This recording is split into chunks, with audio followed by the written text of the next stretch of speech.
नमस्कार मित्रांनो, टोटल मराठी या यूट्यूब चॅनलवर तुमचे सर्वांचे मनापासून स्वागत आहे। संपूर्ण महाराष्ट्रासाठी आत्ताच्या क्षणाच्या सर्वात मोठ्या आणि महत्त्वाच्या 10 ठळक बातम्या। राज्यात पुन्हा दिवाळी, राज्य सरकारचे 12 मोठे निर्णय, त्यानंतर लाडक्या बहिणींसाठी मोठी खुशखबर, 2100 रुपये खात्यात जमा। 27 नोव्हेंबर बुधवार, आत्ताच्या काही मिनिटांपूर्वीच्या या बातम्या आहेत। या संदर्भात सविस्तर माहिती या व्हिडिओत जाणून घेऊया। तत्पूर्वी तुम्ही टोटल मराठी या यूट्यूब चॅनलवर नवीन असाल तर खाली दिलेल्या लाल रंगाच्या सबस्क्राईब बटनावर क्लिक करा आणि समोरील बेल आयकॉन क्लिक करा, जेणेकरून अशाच प्रकारचे नवनवीन आणि माहितीपूर्ण व्हिडिओ तुमच्यापर्यंत सर्वात आधी पोहोचतील। तर चला, काय बातम्या आहेत सविस्तर जाणून घेऊया। तर मित्रांनो, आत्ताच्या काही मिनिटांपूर्वीच्या या बातम्या आलेल्या आहेत। राज्य सरकारने अत्यंत महत्त्वाचे आणि मोठे निर्णय जाहीर केले आहेत। लाडक्या बहिणींच्या खात्यामध्ये 2100 रुपये जमा व्हायला सुरुवात झाली आहे। काही लाडक्या बहिणींच्या खात्यात पैसे जमा झाले आहेत, तर काही लाडक्या बहिणींच्या खात्यामध्ये पैसे जमा व्हायचे बाकी आहे। सविस्तर बातम्या या व्हिडिओत जाणून घेऊया। तत्पूर्वी तुम्हाला हा व्हिडिओ आवडला आणि माहितीपूर्ण वाटला तर निश्चितच या व्हिडिओला लाईक करा, कारण तुमचे लाईक्स अशाच प्रकारचे नवनवीन आणि माहितीपूर्ण व्हिडिओ बनवण्यास आम्हाला प्रोत्साहन देतात। तर बघा, या ठिकाणी पहिली मोठी बातमी, पहिल्याच कॅबिनेटमध्ये कर्जमाफीचा निर्णय। विधानसभा निवडणुकीत शेतकऱ्यांना संपूर्ण कर्जमाफीचे आश्वासन भाजप आणि महायुतीने दिले होते। राज्यात आता महायुतीला भरघोस यश मिळाले। मुख्यमंत्री पदाच्या शर्यतीत आघाडीवर असलेल्या देवेंद्र फडणवीस यांनीही अनेकदा शेतकऱ्यांचा सातबारा कोरा करू असे सांगितले होते। त्यामुळे मुख्यमंत्री पदाची शपथ घेतल्यानंतर पहिल्याच कॅबिनेटमध्ये सरसकट कर्जमाफी जाहीर करा अशी मागणी शेतकरी करत आहेत। त्यानंतर लाडक्या बहिणींसाठी आनंदाची बातमी, लाडक्या बहिणींना पुढचा हप्ता 2100 रुपये, मुख्यमंत्री एकनाथ शिंदेंची मोठी घोषणा। महाराष्ट्रातील विधानसभा निवडणुकींच्या प्रचारादरम्यान महायुतीने जाहीर केले होते की जर त्यांना सत्ता मिळाली तर त्यांना योजनेअंतर्गत दिल्या जाणाऱ्या रकमेची वाढ करणार। निवडणुकीत महायुतीला 288 पैकी 235 जागांवर विजय मिळाल्यानंतर मुख्यमंत्री शिंदे यांनी योजनेचा पुढील हप्ता 2100 रुपये असणार आहे अशी मोठी घोषणा केली आहे। त्यानंतर पॅन कार्ड संदर्भात मोठी बातमी, आता सर्वांनाच मिळणार नवीन पॅन कार्ड। केंद्र सरकार लवकरच पॅन कार्ड अपडेट करणार आहे। आता पॅन कार्डवर QR कोडही असणार आहे। सर्वात महत्त्वाचं म्हणजे सर्वसामान्यांना पॅन कार्ड अपडेट करण्यासाठी कुठलेही शुल्क द्यावे लागणार नाही। केंद्र सरकारने पॅन 2.0 प्रकल्प सुरू करण्यास मंजुरी दिली आहे। सर्व सरकारी संस्थांमध्ये डिजिटल कामकाजामध्ये पॅन कार्डचा अधिकृतरित्या वापर व्हावा, यासाठी सरकारने हा प्रकल्प हाती घेतला आहे। यासाठी सरकार 1435 कोटी रुपये खर्च करणार आहे। त्यानंतर लाडक्या बहिणींसाठी आनंदाची बातमी, 2100 रुपये जमा होणार, अखेर तारीख ठरली। विधानसभा निवडणुकीच्या प्रचारात महाविकास आघाडी सरकारने लाडक्या बहिणींना 3000 रुपये देण्याचा शब्द दिला होता।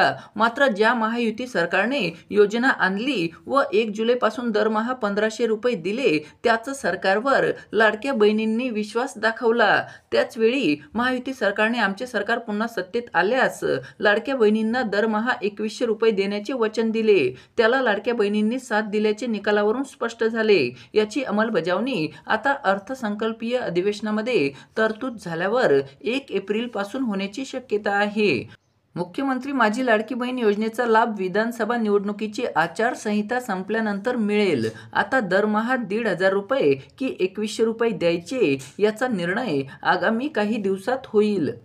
त्यानंतर राज्याच्या राजकारणातली सर्वात मोठी बातमी, विधानसभा निवडणुकीच्या निकालानंतर राज्यात सत्ता स्थापनेच्या हालचालींना वेग आला आहे। तर दुसरीकडे विरोधकांनी EM विरोधात आक्रमक भूमिका घेतली आहे। आज मातोश्रीवर उद्धव ठाकरे यांच्या नेतृत्वामध्ये पराभूत उमेदवारांची बैठक झाली। या बैठकीमध्ये EVM मशीन विरोधात मोठे आंदोलन उभारण्यासंदर्भात उद्धव ठाकरे यांनी सूतोवाच केला आहे।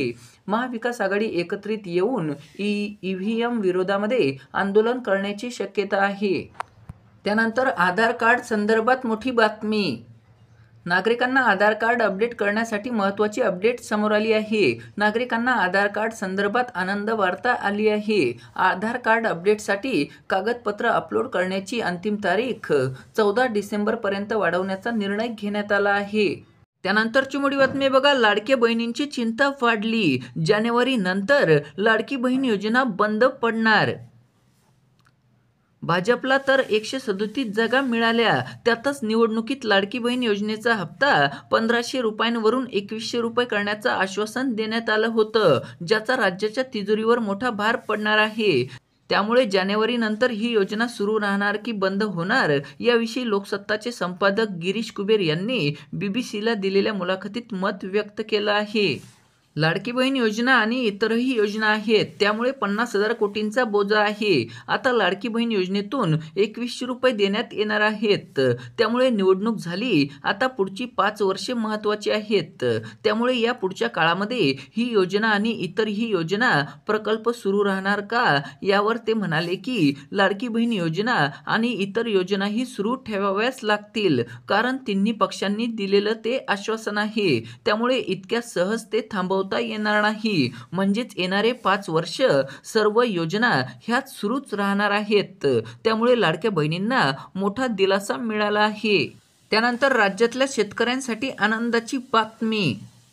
राज्यात लोकसभा आणि विधानसभा निवडणुकीत महत्त्वाचा मुद्दा हा सोयाबीनचे घटलेले दर हाच होता. निवडणुकीपूर्वी खरोखरच 4,000च्या आत असलेले सोयाबीनचे दर शुक्रवारी अचानक 5,000च्या वर गेले. शेतकऱ्यांसाठी ही सुखद घटना असली तरी सोयाबीनच्या दराने सत्ताधारी पक्षाच्या नाकी दम आणला होता.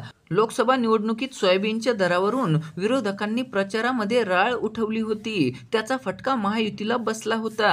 विधानसभा निवडणुकीपूर्वी राज्य सरकारने सोयाबीनला हमीभाव 4,892 इतका जाहीर करत हमीभाव केंद्रे सुरू केली.